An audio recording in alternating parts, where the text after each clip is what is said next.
नमस्कार.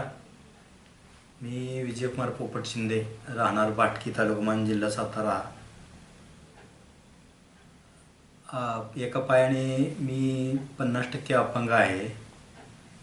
तर आमच्या गावाकडे दुष्काळ असल्यामुळे गेली सुमारे मी 15 वर्षापासून सातारा या ठिकाणी माझ्याजवळ असणाऱ्या कलेचा, टायपिंग या कलेचा वापर करून मी या ठिकाणी टायपिंगचा व्यवसाय करत आहे गेली 15 वर्षापासून. त्यामध्ये मी वकिलांची कामं, कोर्टातली खरेदी पत्र, करारनामे इत्यादी स्वरूपाची सगळ्या प्रकारची कामं करून मी माझ्या स्वतःच्या पायावर उभा आहे आज. तर आज मी दिव्यांग बांधवांना अपंग दिनानिमित्त सांगू इच्छितो की जीवनामध्ये खचून न जाता आहे त्या परिस्थितीत स्वतःजवळ असलेल्या कलेचा वापर करून असलेल्या जीवनाचा आनंद घ्यावा.